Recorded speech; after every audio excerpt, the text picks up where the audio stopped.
Hi, I'm Dr. Allanah Paul and I'm the Carbon Dioxide Removal Research and Technology Advisor for Bellona, and today I'm excited to talk to you about managing expectations on carbon dioxide removal. There is a lot of talk, there's a lot of hype around carbon dioxide removal. We will need it, but we also need to have realistic expectations as to what role it could play in achieving net zero goals. So today I hope to give you an indication about what we could expect based on different resource constraints and highlight at the end what are some key questions that could guide discussions on how carbon dioxide removal should be deployed, where it should be deployed, and how removals could be allocated to counterbalance emissions. The presentation today is based on our work on the Horizon 2020 research project NEGEM, which is looking at assessing the realistic potential of carbon dioxide removal and its contribution to achieving climate neutrality. You can see the website negemproject.eu, where many other reports, including the one that we just submitted on who should use NETPs, are freely available for you to take a look at. Our report looked at managing the expectations for NETP demand, so NETPs being negative emissions technologies and practices, and considerations for allocating the carbon dioxide removal that is arising from these technologies and practices. So carbon dioxide removal, why do we even need it? The evidence is clear that emissions reductions are simply falling too short because action has been too slow. I would refer you to the UNEP for Emissions Gap Report for more evidence on this. But I would say that this is a generally accepted fact. The remaining carbon budget is being rapidly consumed, and we're still quite far off the pathway to 1.5 degrees Celsius, using traditional mitigation technologies to decarbonize our societies. We will need carbon dioxide removal to help meet our pathway and our goals to limit warming to 1.5 degrees Celsius, but the slower we are to reduce our emissions, the more we're going to depend on carbon removal and have to accept the side effects that will come with using these different practices. In essence, we're going to need carbon dioxide removal to meet our net zero targets. At net zero, this is a time in the future where atmospheric greenhouse gases concentrations are stabilized, meaning that whatever is going into the atmosphere in terms of greenhouse gases is being removed in some way. So this means that the emissions and removals are balanced. To get there, reductions of our emissions is going to be the bulk of this necessary climate action, but before net zero, removals can play a role in accelerating climate action by slowing down this increase and accumulation of greenhouse gases in the atmosphere and being able to slow down the warming of our climate that is currently happening. Unfortunately, fossil fuel emissions are still increasing according to the latest estimates from the Global Carbon Budget, but I hope that in the future we can reduce emissions enough so that we can balance these by using removals in that way. After net zero, we could also contemplate using removals to remove historic emissions, and that is to reduce the global concentration of greenhouse gases in the atmosphere. But for the purpose of this talk, I want to focus on using carbon dioxide removal to be able to accelerate current climate action and to think about what is needed to balance out these residual greenhouse gases sometime in the future. So carbon dioxide removal, what is it? We have 4 key principles that we use to define what carbon dioxide removal is. All must be met. The first 2 are referring to the physical climate impact, meaning that we physically extract carbon dioxide from the atmosphere and then we permanently store it. The residence time of carbon dioxide is, say, 300 to 1,000 years, so this permanent storage needs to be on a timescale that is longer than that, so preferably more than 1,000 years. And it needs to be locked away in a way that is stable and has a low risk of being returned to the atmosphere. Otherwise, we haven't had a drawdown of carbon dioxide. In terms of the accounting for this, we need to ensure that all greenhouse gas emissions with the removal and the storage processes are also included in some way.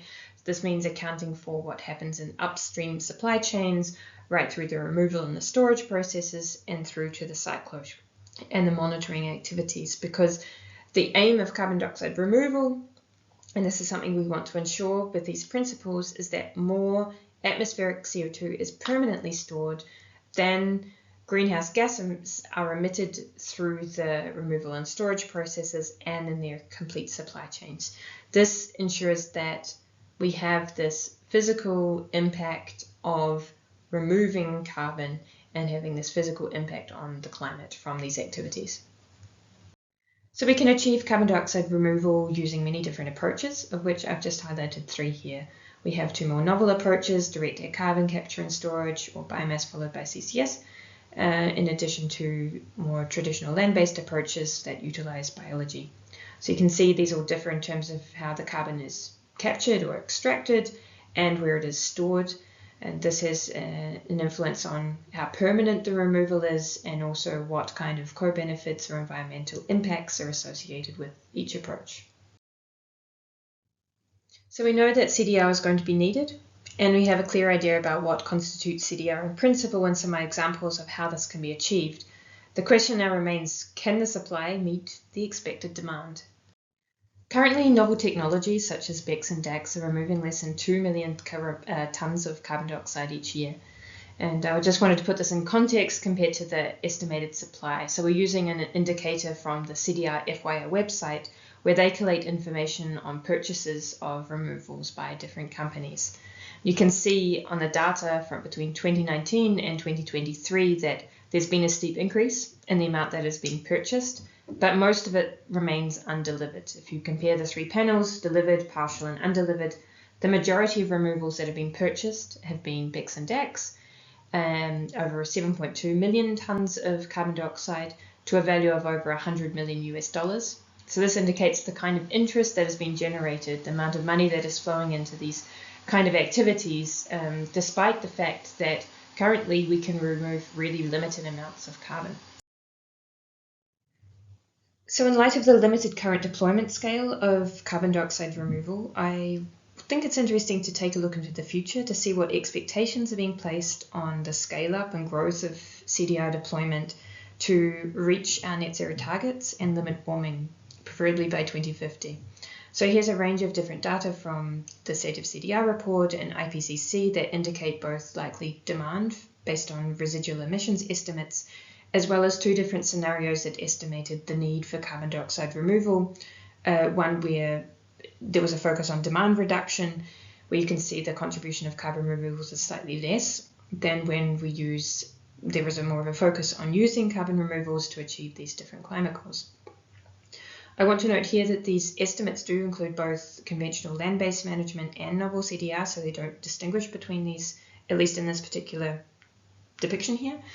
And I just want to note that currently, just to remind you that novel CDR is achieving about 2 megatons of removals each year, conventional land-based management about 2 gigatons. So regardless of which one you're looking at massive scale up by the end of this decade. So a doubling of conventional land-based management removals and almost 1,000 times what we currently achieve from novel approaches. And so I would like to pose the question here, how realistic these ambitions are. I would definitely laud the ambition to upscale these different technologies and approaches to remove as much carbon as we can feasibly. But I think we need to be careful about the scale that we're talking about. The more we think we have removals, the more inclined we are to rely on them and not to reduce emissions. And so as a part of this report, we wanted to examine this in a bit more depth and to estimate how much carbon dioxide removal may be possible when we look at the supply side, even by 2050 when net zero targets should be reached. The result of this analysis indicates that in future, no single sector can actually assume that removals could balance their emissions based on current emissions and what we estimate as removals and their availability in 2050. So in the bottom bar, there's a blue, but different shades of blue indicating different transport sectors, grey indicating different industrial sectors, orange energy sectors, green is AFOLU, and in grey waste.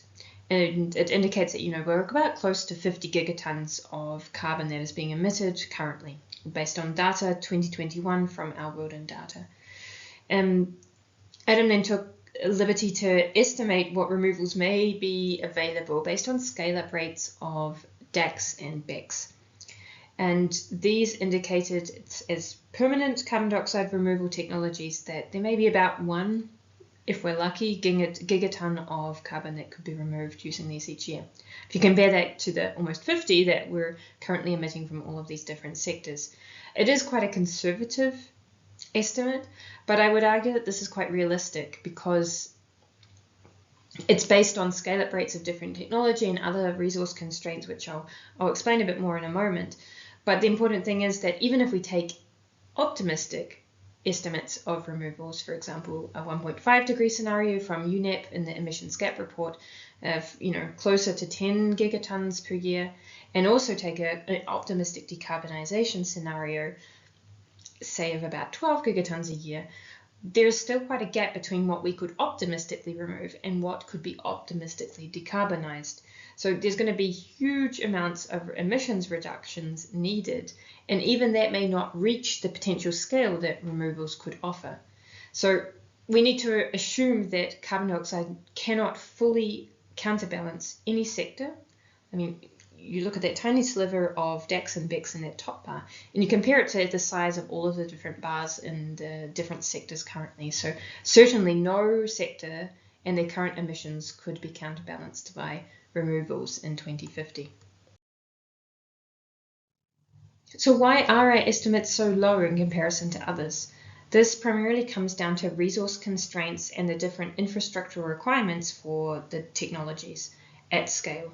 I mean, first of all, we need to think about hugely increased rates of tech scale-up. So when we're thinking about novel CDR, we're looking at scale-up factors of between 260 to 4,900 required by 2050 in order to meet 1.5 or even 2 degree pathways. There's also a requirement for large amounts of storage capacity and geological stores for the carbon that is actually removed from, say, BECCS or DACs. The current capacity is about 44 million tonnes of carbon dioxide per year that can be stored permanently. In the future, based on what is planned, at least there is 250 million tonnes of CO2 storage planned or in the pipeline. We have to think of gigaton scales for carbon dioxide removal on top of what will be required for normal point source carbon capture and storage, which could be used for decarbonising our societies. Likewise, there's different requirements for the different technologies too.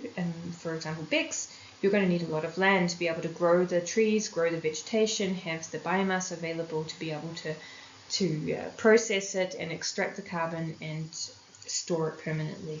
This means that if we want to stick with the current 2050 pledges for biological carbon removals, there's going to be an excess of 1 billion hectares of land required for this. This is equivalent to the current global cropland, based on information from the Land Gap Report in 2022. DACs is an energy-intensive way to remove carbon, both in heat and in electricity that is needed in the processing. 1 gigaton of carbon dioxide removal by DACs needs 1,400 to 4,200 terawatts of energy per year, terawatt hours, per year. And this is on the scale equivalent to US utility scale electricity generation based on numbers from 2022.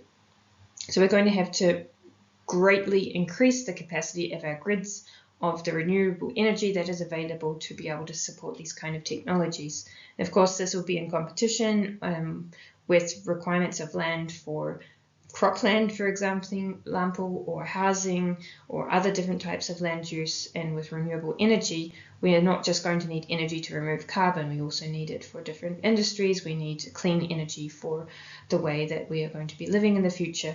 And this will all be in competition with these other demands that are needed to run a society, not just for the removal of carbon. So this is why we considered these as quite strong factors that could constrain the potential expansion of carbon dioxide in the future. So currently we are gambling on future projections of CDR supply that is unlikely to meet projected demands. So here we wanted to highlight some questions to ponder when considering this limited supply of removals against this high expected demand. For example, who should be able to use the resources needed to remove and store carbon? This is thinking about the deployment sites of where this carbon could be removed, because we want to ensure that the carbon is removed in an efficient manner. We want to make sure that the deployment sites have the natural resources available. That could be land area, geological storage sites.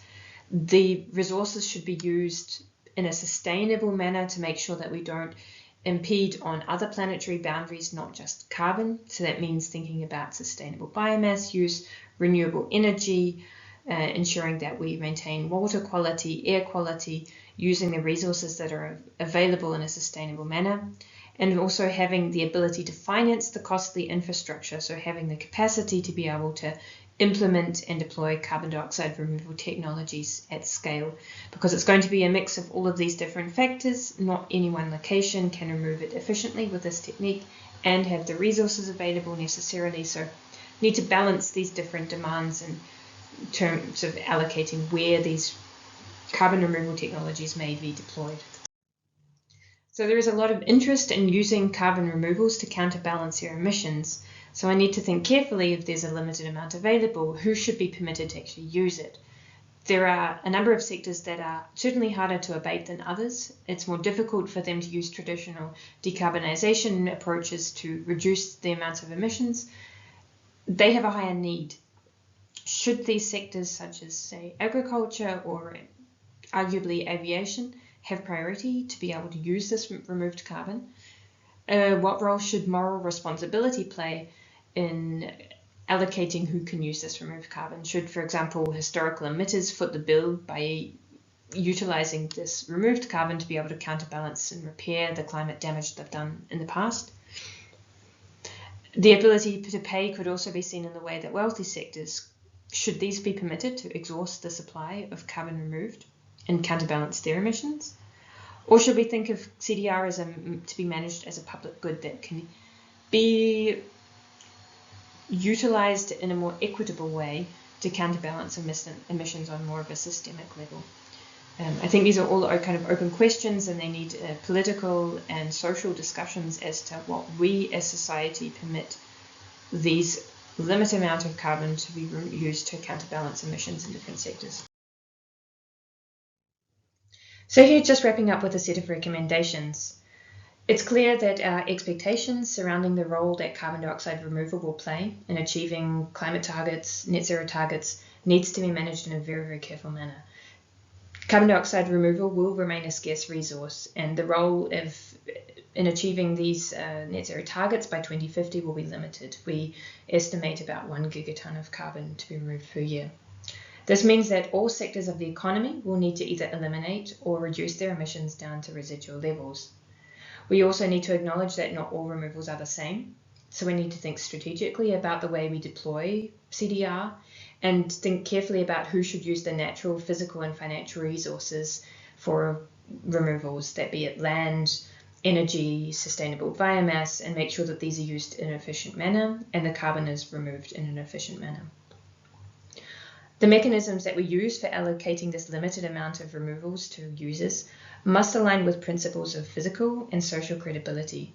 So who should be permitted to use CDR to counterbalance their emissions, historical emitters or hard to abate sectors? Regardless, CDR must be seen as a public good that benefits societies and the climate, and not just individuals, which means we also recommend that counterbalancing of emissions should occur at a system level and not at the individual level.